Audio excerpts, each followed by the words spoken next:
السلام علیکم، بسم اللہ الرحمن الرحیم۔ حضرت معاویہ رضی اللہ تعالی عنہ کی وفات کے بعد یزید بن معاویہ بن ابی سفیان کرسی امارت پر براجمان ہوا۔ یزید بن معاویہ کی پیدائش 25 یا 26 یا 27 ہجری میں ہوئی اور جس روز اس کی بیعت ہوئی اس کی عمر 23 سال کی تھی۔ حضرت معاویہ کی زندگی میں ہی اس کی بیعت خلافت ہوئی اور 14 ربیع الاول 64 ہجری یعنی موت تک یہ برابر برسر اقتدار رہا۔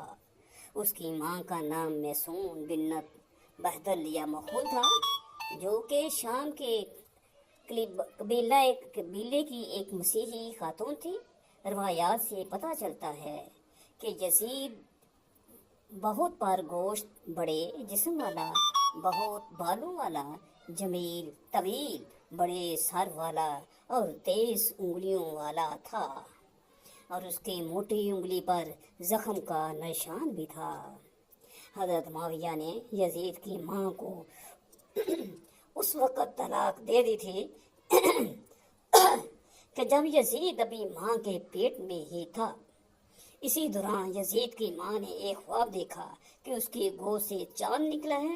اس نے اپنا خواب اپنی ماں کو بیان کیا تو وہ کہنے لگی، تمہارا یہ خواب ضرور سچا ہوگا اور ضرور تم ایسے بچے کو جنم دو گی جو لوگوں پر حکومت کرے گا۔ یزید کے بچپن کے بہت زیادہ حالات مستند کتابوں میں نہیں ملتے، ہاں مگر حافظ ابن کثیر نے البدایہ و النہایہ میں ایک واقعہ نقل کیا ہے کہ ایک روز جب یزید ابھی چھوٹا بچہ ہی تھا تو اس کی ماں میسون بیٹھی اس کے بالوں میں کنگھا کر رہی تھی اور پاس ہی حضرت امیر معاویہ رضی اللہ تعالی عنہ اپنی زوجہ فاختہ کے ساتھ بیٹھے ہوئے تھے۔ جب میسون یزید کے بالوں میں کنگھا کر چکی تو اسے یزید کی طرف دیکھ کر بہت پیار آیا۔ اس نے اسے اٹھایا اور اس کی آنکھوں کے درمیان بوسہ دیا۔ یہ منظر دیکھ کر حضرت معاویہ نے فرمایا، جب وہ مرے گا تو اس کے بعد مثنیہ کامیاب نہ ہوگا اور اسے مثنیہ ہم اس پر تعویذ باندھتے ہیں۔ اس کے بعد میسون نے یزید کو چھوڑ دیا اور وہ کھیلنے لگا۔ حضرت معاویہ کی زوجہ فاختہ مسلسل یزید کو دیکھ رہی تھی۔ کچھ دیر بعد فاختہ کہنے لگی، او یزید، اللہ تعالیٰ تیری ماں کی پنڈلیوں کی سیاہی پر لعنت کرے۔ حضرت معاویہ نے جب یہ الفاظ سنے تو فرمایا، قسم باخدا یہ تیرے بیٹے عبداللہ سے بہتر ہے۔ عبداللہ بن معاویہ حضرت معاویہ کا ایک اور بیٹا تھا جو کہ فاختہ کے بطن سے پیدا ہوا تھا، اور وہ احمق تھا، یعنی سیدھا سادہ تھا اور سمجھ بوجھ نہ رکھتا تھا۔ فاختہ نے کہا، خدا کی قسم ایسا نہیں ہے، بلکہ آپ یزید کو اس پر ترجیح دیتے ہیں۔ حضرت معاویہ نے فرمایا، میں ابھی تجھے بتاؤں گا اور تو یہاں سے اٹھنے سے قبل ہی یہ معلوم کر لے گی کہ تیرا بیٹا احمق ہے۔ پھر آپ نے پہلے عبداللہ کو بلایا اور کہا، مجھے خیال آیا کہ تم میری اس مجلس میں مجھ سے جو بھی مانگے گا میں تجھے دوں گا۔ وہ کہنے لگا، آپ میرے لیے ایک خوبصورت کتا اور ایک خوبصورت گدھا خرید لیں، مجھے اس کی ضرورت ہے۔ آپ نے فرمایا، اے میرے بیٹے، تو گدھا ہے اور تو اپنے لیے گدھا خرید لے، اٹھ اور چلا جا۔ اس کے بعد آپ نے اس کی ماں سے کہا، بتا تو نے اپنے بیٹے کو کیسا پایا ہے۔ اس کے بعد آپ نے یزید کو بلایا اور کہا، مجھے خیال ہے کہ تم میری اس مجلس میں جو بھی مجھ سے مانگے گا میں تجھے دوں گا، جو چاہتے ہو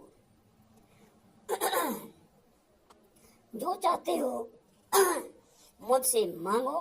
یزید یہ سن کر سجدے میں گر گیا اور سر اٹھا کر کہنے لگا، خدا کا شکر ہے جس نے امیر المومنین کو اس مدت تک پہنچایا اور انہیں میرے بارے میں یہ رائے سمجھائی ہے۔ میری ضرورت یہ ہے کہ آپ اپنے بعد میرے لیے عہد باندھیں اور مجھے اس سال مسلمانوں کے موسم گرما کی خوراک کا منتظم بنا دیں۔ اور جب میں واپس آؤں تو مجھے حج کرنے کی اجازت دے دیں اور مجھے حج کے اجتماع کا منتظم بنا دیں اور اہل شام کے ہر شخص کے عطیہ میں 10 دینار کا اضافہ کر دیں اور یہ میری سفارش سے کریں اور بنی جمع بن سہم اور بنی عدی کے یتیموں کو بدلہ دیں، اس لیے کہ انہوں نے مجھ سے عہد و پیمان کیا ہے اور میرے گھر کی طرف منتقل ہو گئے ہیں۔ اس پر حضرت معاویہ نے کہا، جا، میں نے یہ سب کچھ کر دیا۔ اس کے بعد آپ نے اس کے چہرے کو بوسہ دیا اور پھر آپ نے اپنی زوجہ فاختہ سے کہا، تو نے کیسا پایا ہے؟ وہ کہنے لگی، یا امیر المومنین، اسے میرے متعلق وصیت کیجیے، آپ اسے مجھ سے بہتر جانتے ہیں۔ پس حضرت معاویہ نے ایسا ہی کیا۔ اس روایت سے تو یوں معلوم ہوتا ہے کہ گویا یزید کوئی نیک پاک باز اور خدا ترس انسان تھا، لیکن ایسا نہیں ہے، کیونکہ جیسے ہی اس نے لڑک پڑنے قدم رکھا تو وہ شراب نوشی اور نو عمری والی عادات میں مبتلا ہو گیا، جس کا ذکر درجنوں مستند روایات سے بھی ملتا ہے۔ اور امام طبرانی علیہ الرحمہ کی روایت کے مطابق تو حضرت معاویہ بھی اس کی ان حرکات سے بخوبی واقف تھے اور اسے نصیحت کیا کرتے تھے۔ جہاں تک یزید پلید کی بیویاں، اولاد اور آج یزید کی نسل موجود ہونے کا تعلق ہے تو اس کی تفسیر کچھ یوں ہے، یزید کا ایک بیٹا معاویہ بن یزید تھا، جسے یزید نے اپنی زندگی میں ہی جانشین مقرر کر دیا تھا۔ کہا جاتا ہے کہ 21 سال کا یہ نوجوان عادات و خصائل میں بالکل اپنے باپ سے مختلف تھا۔ حضرت سیدنا امام علی مقام کی شہادت کے بعد اسے حکومت سے سخت نفرت ہو چکی تھی، اسی لیے یہ 3 ماہ حکومت کرنے کے بعد آج خود ہی خلافت سے دستبردار ہو گیا اور حکومت چھوڑنے کے چند ماہ بعد ہی اس کا انتقال بھی ہو گیا تھا۔ یزید کا ایک اور بیٹا خالد بن یزید بھی تھا، جسے کائنات فلک کا پہلا قرہ تیار کرنے والا ابتدائی مسلمان سائنسدان بھی کہا جاتا ہے۔ اس کی کنیت ابو ہاشم تھی اور اس کی ماں ام ہاشم بنت ابی ہاشم بن عتبہ تھی، جو کہ یزید کے مرنے کے بعد مروان بن حکم کے نکاح میں آئی تھی۔ یزید کا ایک بیٹا عبداللہ بھی تھا، جسے اسوار کہا جاتا ہے، اور یہ عربوں کے بڑے تیر اندازوں میں سے تھا۔ اس کی ماں کا نام ام کلثوم بنت عبداللہ بن عامر تھا۔ ان کے علاوہ یزید کی نرینہ اولاد میں عبداللہ اصغر، ابو بکر، عتبہ عبد الرحمن، ربی محمد یزید، حرب، عمر اور عثمان بھی شامل ہیں۔ یزید کی بیٹیوں میں سب سے مشہور نام عاتقہ بنت یزید کا ہے، جو کہ ایک اموی شہزادی تھی۔ یہ اپنی سخاوت اور فیاضی کی وجہ سے مشہور تھی اور بعض مورخین نے اسے خاص علم حدیث پر عبور حاصل ہونے کی وجہ سے عالم دین بھی قرار دیا ہے۔ اس کی وجہ شہرت میں ایک اور اہم بات یہ بھی ہے کہ یہ 12 اموی خلفاء کے ساتھ قرابت اور رشتہ داری رکھتی تھی، کیونکہ اس کا دادا، باپ اور بائی، اس کا سسر، شوہر اور ایک بیٹا، 3 ستیلے بیٹے، ایک پوتا اور 2 ستیلے، سب کے سب اموی خلفاء تھے۔